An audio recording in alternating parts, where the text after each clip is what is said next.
Bueno, ¿qué vimos entonces hasta ahora? El balance de Bernoulli que nos dice que la suma de energía de presión, energía potencial y energía cinética se mantiene siempre constante en un sistema cerrado. Bueno, si bien esto es verdad, ¿sí? el Bernoulli se cumple, a veces es necesario considerar otros tipos de energía involucrados en el sistema. Puede ser que nuestro sistema tenga una bomba, ¿sí? Entonces, en ese caso, el Bernoulli va a sumar, va a tener un término más que cuantifique la energía que suman las bombas, o también puede ser que el sistema tenga una turbina. Una turbina es un equipo que extrae energía del sistema, entonces vamos a tener que restar al Bernoulli un término eh, por el efecto de una turbina.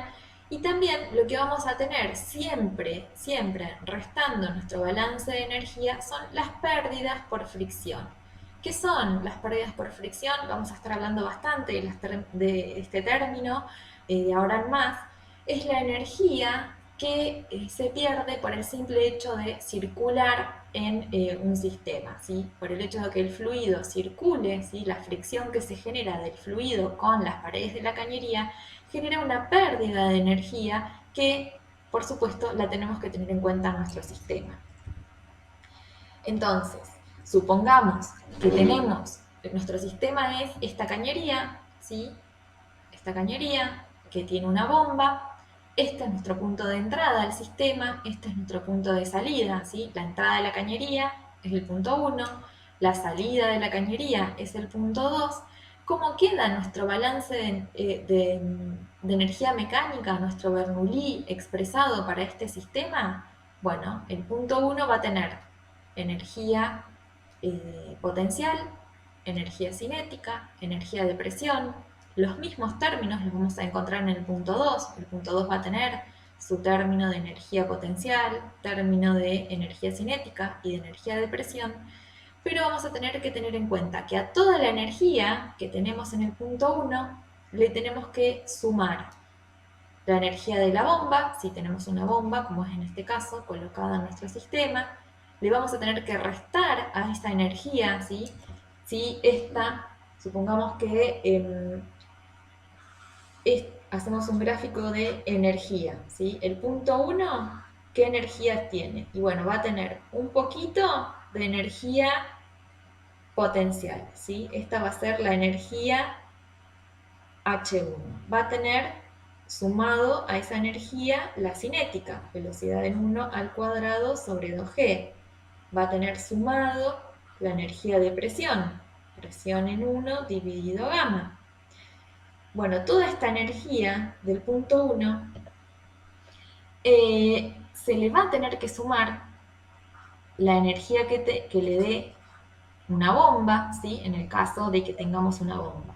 Toda esta energía, ¿sí? Que va a ser la energía que tengamos en el punto 1, hay parte que la vamos a perder en la medida que circulemos por la cañería, ¿sí? Si esto es longitud de cañería, en el punto 2, ¿qué vamos a tener? El punto 2 va a tener su energía de altura, su energía de velocidad, su energía de presión, pero vamos a haber perdido una cierta cantidad de energía. ¿Qué energía vamos a haber perdido? Y bueno, la que le sumamos de la bomba ya no la vamos a tener en el punto 1. Si consumimos energía de toda esta energía del punto 1, le restamos la energía de una turbina, por ejemplo, y le restamos también la energía de las pérdidas por fricción, ¿sí? Van a ser estos dos tramos de energía que los vamos a haber perdido. Estos, ¿sí? Ya no los tenemos, estos dos tramos no los tenemos en en el punto 2, ¿sí? Porque los consumimos en el trayecto para ir desde el punto 1 hasta el punto 2, ¿sí? Entonces, esta expresión que tenemos aquí completa es nuestro balance de energía para nuestro sistema. Contempla todas las energías. ¿Y qué es lo que nos dice? Que las energías se mantienen constantes, ¿sí? toda la energía del punto 1 más lo que aportemos en el camino para ir de 1 a 2 menos lo que se consuma en ese camino para ir de 1 a 2 tiene que ser igual a la energía que tenemos en el punto 2. ¿Sí? Este término, de nuevo, H sub F, es lo que se llama pérdida de carga. ¿Sí? Y bueno, la pérdida de carga, esto es simplemente una aclaración, solo se considera en uno de los puntos. La pérdida de carga se resta a la energía del punto 1, ¿sí? Por eso está de este lado de la ecuación, o se suma de este lado de la ecuación. ¿Sí? Se suma al punto 2, pero no lo ponemos de los dos lados, o lo ponemos restando o lo ponemos sumando. Veamos físicamente qué significa ese término de fricción, qué es ese HF, ¿sí? que estuvimos cuantificando recién. Supongamos que tenemos una cañería, ¿sí? Como la que se muestra aquí, por la que circula fluido a una cierta velocidad, ¿sí? Este es el caño, el fluido circula desde 1 hasta 2, el caño se encuentra horizontal, ¿sí? Es decir, que la altura del punto 1 y la altura del punto 2 son iguales, y si de hecho ponemos nuestro nivel de referencia aquí, o sea, si la cañería se encuentra sobre el suelo, la altura va a ser 0, ¿sí? Ahora, ¿qué presión tienen estos puntos? ¿Sí? Si recuerdan, lo que podemos hacer para medir presión es colocar tubos piezométricos. ¿Sí? Estos tubos que tienen una abertura, ¿sí? Si lo recuerdan de la clase anterior, sirven para medir la presión del fluido. ¿Cómo miden la presión del fluido? En función de la altura a la que se eleve el fluido aquí dentro, ¿sí? El fluido que aquí se encuentra a una cierta presión, si esto está abierto, va a ingresar en el tubo piezométrico, ¿sí? En el tubo piezométrico y lo va a llenar hasta un cierto nivel. Esa altura de fluido lo que nos va a decir es cuál es la presión en el punto 1, ¿sí? Cuál es la presión estática del punto 1, en función de esa altura, ¿sí? Lo mismo sucede aquí en el punto 2. Este tubo piezométrico se va a llenar de líquido hasta un cierto nivel. Ese nivel de líquido me va a representar la presión del punto 2. Ahora bien, yo les pregunto, ¿cuánto se elevaría el fluido en los tubos piezométricos? ¿Sí? Aquí están vacíos, pero yo les pregunto, ¿cuánto se van a llenar esos tubos? Bueno, si miramos el balance, eso nos lo va a decir, o nos lo puede decir el Bernoulli, ¿sí? El balance de energía mecánica. El Bernoulli, cuando nosotros lo planteamos para el primer punto, ¿qué es lo que tenemos? ¿Qué energías tenemos en el punto 1? Y bueno, en el punto 1 tenemos la energía potencial, la energía cinética y la energía de presión del punto 1. Bernoulli nos dice que eso tiene que ser igual a la energía potencial, ¿sí? La energía cinética y la energía de presión que tenemos en el punto 2. Las alturas dijimos que son iguales, ¿sí? O sea que H1 es igual a H2 y es igual a 0. Entonces estos términos se cancelan. ¿Qué pasa con las velocidades? La velocidad en el punto 1 y la velocidad en el punto 2. La velocidad es caudal dividido área, ¿sí? Esta es una cañería que tiene igual diámetro en todo el tramo, ¿sí? El diámetro en el punto 1 es igual que el diámetro en el punto 2, ¿sí?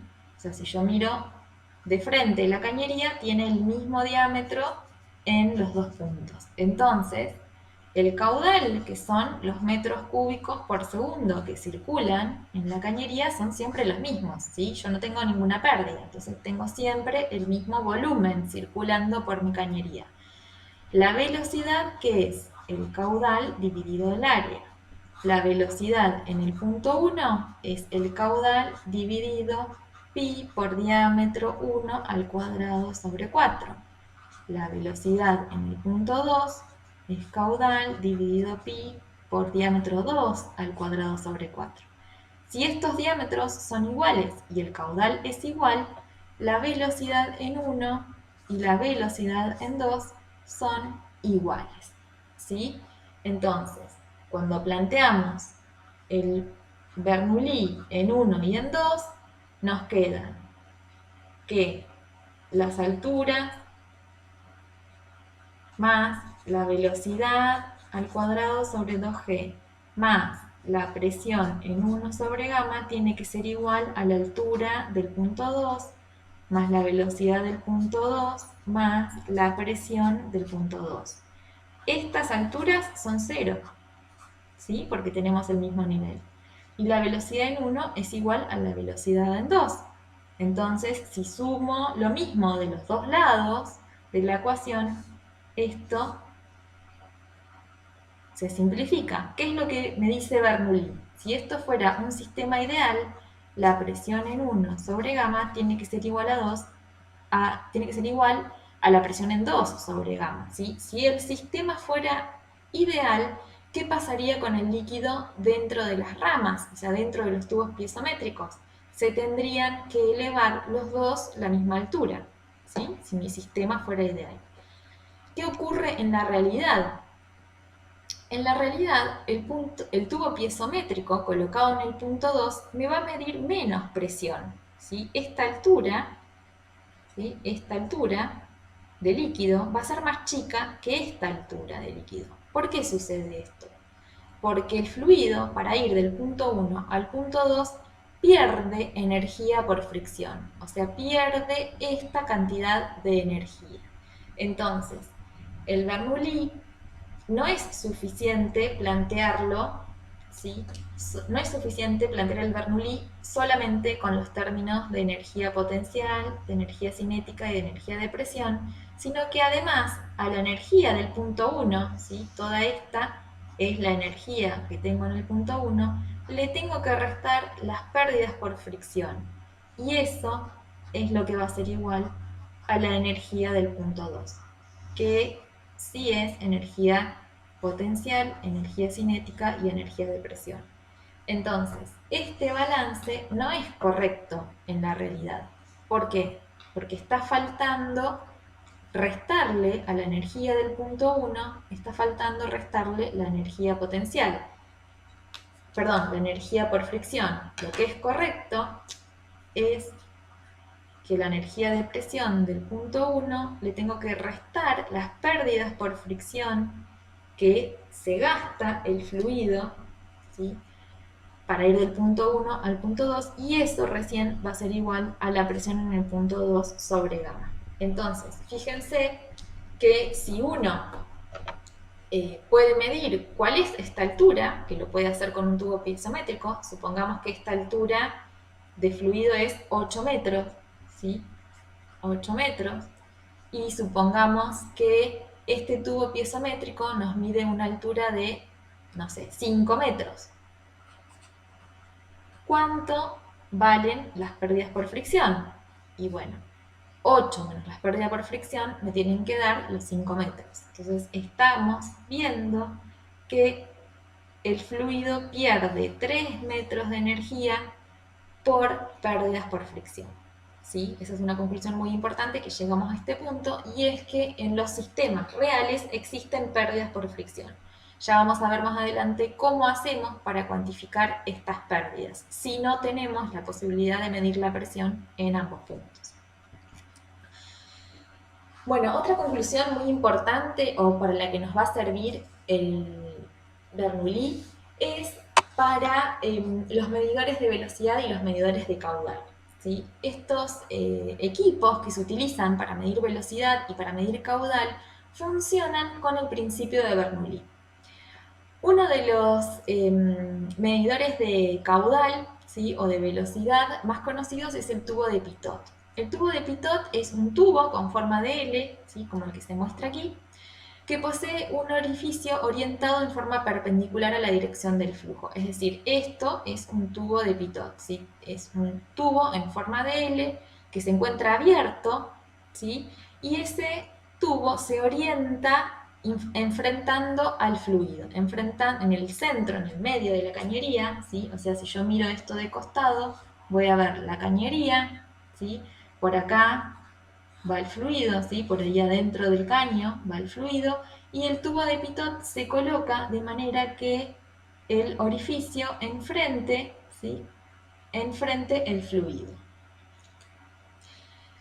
¿Qué va a suceder? Cuando uno coloca el tubo, en principio vacío, ¿sí? En el medio del fluido, lo que va a suceder es que se va a empezar a llenar de fluido, ¿sí? Se va a llenar hasta una cierta altura.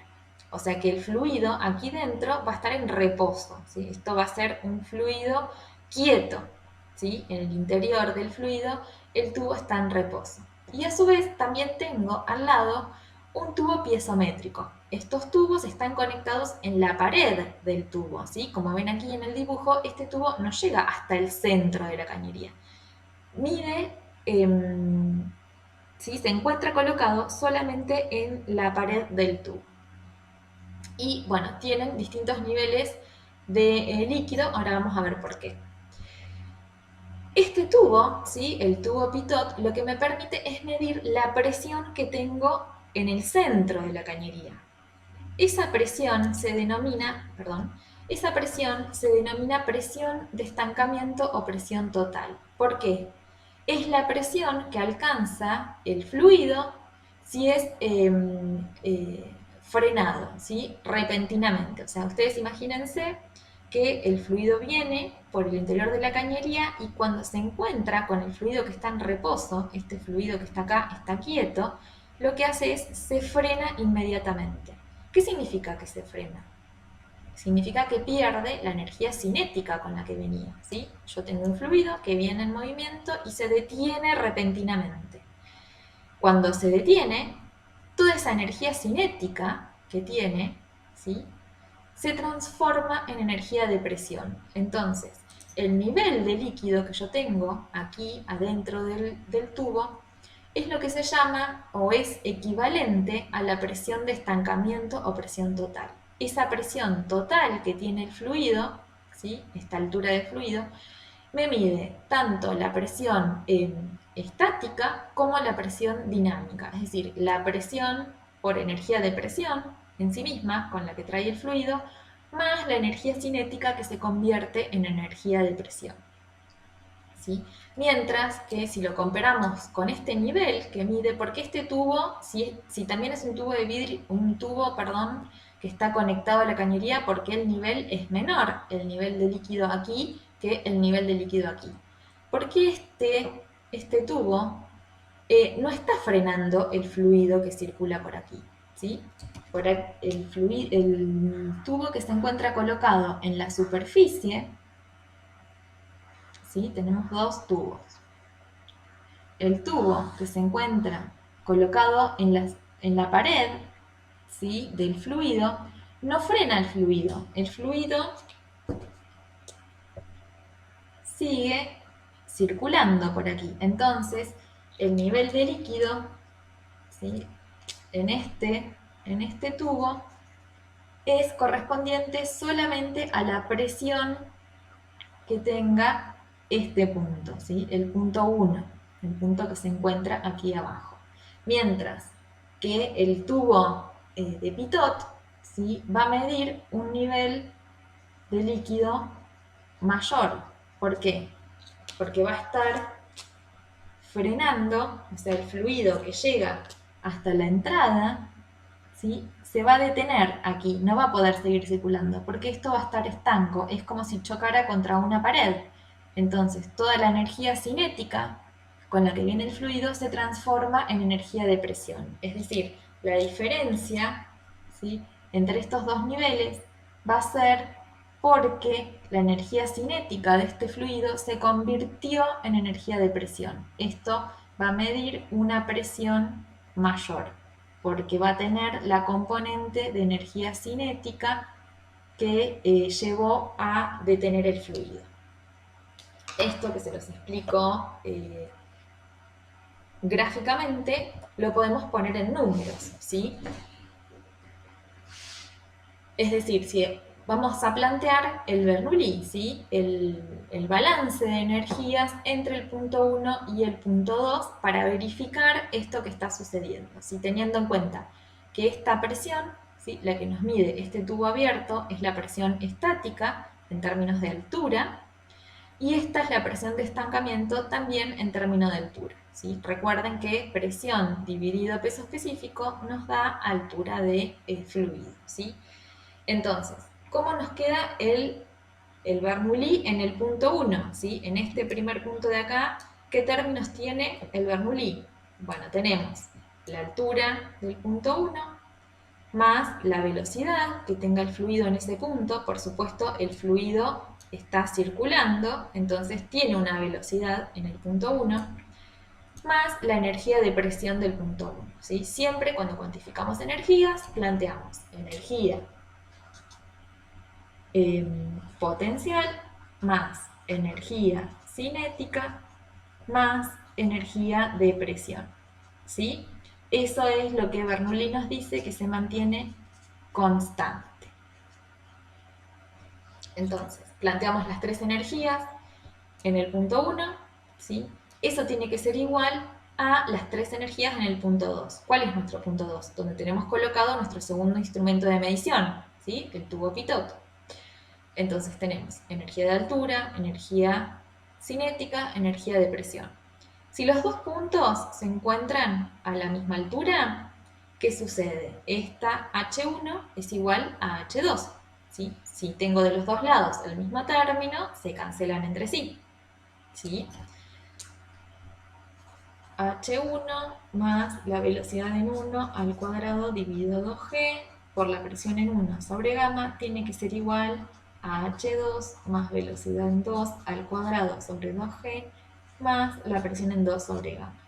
Las alturas son iguales, entonces podemos cancelar los dos términos. ¿Qué sucede con la velocidad? Bueno, la velocidad en 2, ¿sí? Esta velocidad es 0, ¿sí? Porque dijimos que este tubo tiene fluido que está quieto, entonces ahí no tengo velocidad, la velocidad en 2 es 0. Lo que voy a intentar hacer es calcular la velocidad que tengo en el punto 1. ¿Para qué me va a servir el tubo de pitot? Como vamos a ver, nos va a servir para averiguar esta velocidad, sabiendo la presión en 1 y la presión en 2. Esto es la altura que mide el tubo piezométrico, ¿sí? El tubo piezométrico me mide esta altura y esto es lo que me mide el pitot, el tubo de pitot, ¿sí? Esta altura que marcamos aquí, esta es presión en 2 dividido gamma, esto es una X cantidad de metros, ¿sí? Y esto es presión en 1 dividido gamma, que es otra X cantidad de metros. Yo voy a conocer esos datos. Entonces, despejando, ¿sí? La velocidad que yo quiero averiguar, la velocidad es 0, entonces este término es todo 0. ¿Cuánto va a valer la velocidad en la cañería? Y bueno, la velocidad en la cañería va a ser, ¿sí? Velocidad en 1 al cuadrado dividido G va a ser igual a la presión en 2 dividido gamma menos la presión en 1 dividido gamma. Tengo que pasar esto multiplicando para el otro lado y despejar la velocidad en la cañería va a ser presión en 2 menos presión en 1 dividido gamma. Todo eso multiplicado por 2 por la aceleración de la gravedad y la raíz cuadrada de eso es lo que me va a dar la velocidad en la cañería, ¿sí? ¿Para qué me sirve el tubo de pitot? Justamente para averiguar la velocidad en una cañería. Si yo quiero averiguar el caudal, ¿qué hago? El caudal que circula por la cañería es la velocidad por el área de esa cañería, ¿sí? Metros sobre segundo por metros cuadrados me da metros cúbicos sobre segundo, es decir, me da el caudal que tengo en la cañería. El tubo de pitot me sirve para calcular velocidad o caudal en una cañería. El tubo de Pitot-Crant funciona de la misma manera, solo que tiene los dos tubos, o sea, el tubo de Pitot y el tubo piezométrico integrados en un mismo dispositivo, ¿sí? Si ustedes ven, en el centro lo que tengo es el fluido en reposo, ¿sí? Este es el tubo de Pitot, es el tubo que está enfrentando a la cañería, mientras que el tubo externo tiene orificios en la parte lateral, ¿sí? Por lo tanto, la altura de fluido en el tubo exterior va a ser menor a la altura de fluido en el tubo interior, justamente porque el tubo exterior va a estar midiendo la presión estática, mientras que el tubo interior va a estar midiendo la presión de estancamiento. De forma similar, planteamos el Bernoulli, ¿sí? Entre el punto 0, en este caso, o sea, el punto donde queremos averiguar la velocidad del fluido y el punto de estancamiento, y llegamos a la misma expresión, ¿sí? Que la diferencia de alturas de las dos ramas, ¿sí?, nos va a estar otorgando el valor de la velocidad del fluido. Existen otros tipos de medidores de caudal que funcionan por obstrucción. O sea, ¿qué es lo que se hace? Se coloca una placa, ¿sí?, con un orificio, ¿sí?, en el centro de la cañería, ¿sí? Esta placa, ¿qué es lo que hace? ¿Sí? Esta placa tiene un agujero, ¿sí?, que va a reducir el área de flujo. Acá en el punto 1, el área de flujo es toda la cañería, o sea, yo tengo toda la cañería libre para que circule el fluido. Cuando el fluido avanza y se encuentra con esta placa orificio, va a poder pasar solamente por el centro, que es donde tengo el agujero hacia el otro lado de la cañería. Entonces, reduje el área. Si yo reduzco el área, aquí es muy importante que recuerden que el caudal es igual a velocidad por área, ¿sí? Si yo reduzco el área, si yo bajo el área de la cañería, ¿qué va a pasar con la velocidad? Va a subir, o sea, el fluido va a pasar más rápido por ese agujero. ¿Por qué? Porque el caudal se tiene que mantener constante a lo largo de la cañería. Entonces, este aumento de velocidad, ¿sí?, el aumento de energía cinética, en este punto, en el punto interior, lo que provoca es una disminución de la presión. O sea, si yo puedo medir la presión antes de la placa y la presión después de la placa, ese aumento de la energía cinética no es gratis, es porque tuve que perder alguno de los otros tipos de energía. ¿Cuál energía voy a perder? Si yo aumento, volvamos a escribir el balance de energía mecánica, ¿sí?, el Bernoulli. Todo se resuelve con Bernoulli. Entre el punto 1 y el punto 2. Presión en 1 más, altura 1 más velocidad en 1 al cuadrado sobre 2g tiene que ser igual a la presión en 2 más la altura del punto 2 más la velocidad del punto 2 al cuadrado sobre 2g. Entonces dijimos que cuando se produce la reducción del área, aumenta la energía cinética, ¿sí? Esta energía aumenta la energía cinética, ¿sí?, respecto de la energía cinética que tengo en el punto 1. La altura de los dos puntos, si la cañería se encuentra horizontal, es la misma, ¿sí? Entonces, esta energía queda igual respecto del punto 1. Si la suma de todos estos términos tiene que ser igual, se tiene que mantener constante a la suma de estos términos, la única forma es que baje la presión respecto de la presión en 1. Es decir, cuando la velocidad en 2 es mayor que la velocidad en 1, la presión en 2 es menor que la presión en 1. ¿Sí? Eso es, con ese mismo principio funcionan las toberas y los tubos Venturis, que son caudalímetros también. Cualquiera de estas tres opciones nos van a servir para medir caudales. ¿Por qué nos van a servir caudales? Fíjense, si miramos el balance de Bernoulli, ¿sí? Entre el punto 1 y el punto 2 y despreciando la fricción, ¿sí? Yo acá no voy a estar restando la fricción, voy a considerar que la distancia entre los puntos es lo suficientemente chica como para no tener en cuenta la fricción. Vamos a ver que podemos averiguar la velocidad que tenemos en el punto 1. ¿Sí? La velocidad que tenemos aquí en el punto 1 la podemos averiguar conociendo las mediciones de presión y sabiendo cuál es la relación, o sea, sabiendo cuál es la relación entre las áreas, es decir, el área de la cañería, ¿sí? Inicial, y sabiendo el área de este orificio, vamos a poder averiguar la velocidad en este punto. ¿Por qué sucede esto? Las presiones suponemos que las podemos saber con los manómetros, ¿sí? Que vimos en la clase anterior, existen equipos para poder medir presión en distintos lugares de la cañería. Entonces, si las presiones son conocidas, las alturas son iguales, entonces las cancelamos de ambos lados de la ecuación. ¿Cómo hacemos para averiguar la velocidad en 1? ¿Sí? Esta velocidad, ¿cómo hacemos para averiguarla?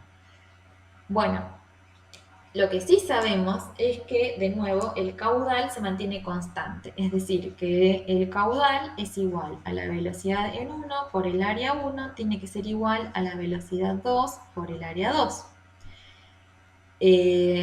Entonces, la velocidad 2, fíjense que podemos ponerla en función de la velocidad 1, ¿sí? O sea, si de acá despejamos, de acá vamos a despejar, velocidad 2, ¿a qué es igual? A la velocidad 1 por el área 1 dividido el área 2, ¿sí? Si esto lo reemplazamos aquí, ¿sí? Esta ecuación, esta expresión que tenemos de la velocidad en 2, la reemplazamos aquí, es decir, la velocidad en 2 la ponemos como la velocidad 1 por el área 1 dividido el área 2, fíjense que vamos a poder averiguar velocidad en 1, ¿sí? Que es la única variable que no conocemos. La velocidad nos queda exactamente como tienen expresado aquí, ¿sí? La velocidad en 1, ¿sí? Va a ser igual a la diferencia de presiones dividido gamma por 2 por g, la raíz cuadrada de eso, por este factor, donde este factor no es otra cosa que la relación de las áreas, ¿sí? Se los dejo a ustedes como trabajo matemático para que lleguen a esta expresión. Además, en la realidad también se les agrega un coeficiente de corrección a las bridas. Estos son datos que nos dan los fabricantes de placas orificios, y básicamente lo que hacen es considerar la existencia, ¿sí? De cierta fricción en estos casos. Entonces son coeficientes que nos permiten una mayor corrección. Pero vemos que por aplicación del teorema de Bernoulli podemos utilizar distintos dispositivos para medir velocidades, y si esas velocidades las multiplicamos por el área obtenemos el caudal, ¿sí? Es decir, los caudalímetros muchos funcionan por aplicación del principio de Bernoulli. Ahora bien, hay otras características interesantes de los fluidos en las cañerías. Muchas veces hablamos de que el fluido puede ser o turbulento o laminar. ¿Por qué es importante entender la diferencia entre el flujo turbulento y el flujo laminar? Bueno, estos dos flujos, ¿sí? El flujo laminar es cuando el fluido va a baja velocidad, ¿sí? Y el flujo turbulento está asociado a una mayor velocidad del fluido. La forma de describir el movimiento, ¿sí? Nos obliga a saber si el flujo es laminar o es turbulento. Hay muchas cosas que dependen de si el flujo adentro de la cañería es prolijito, ¿sí? O es laminar, o si el flujo adentro de la cañería es turbulento o desordenado, ¿sí? Por así decir. La característica que hace que el flujo sea turbulento o sea laminar,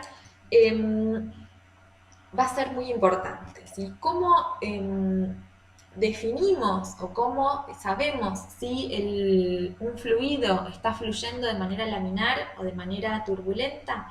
Para eso lo que se calcula es el número de Reynolds, ¿sí? Reynolds, un científico que estableció este número, ¿sí? esta expresión, para determinar si el fluido en una cañería es laminar o es turbulento.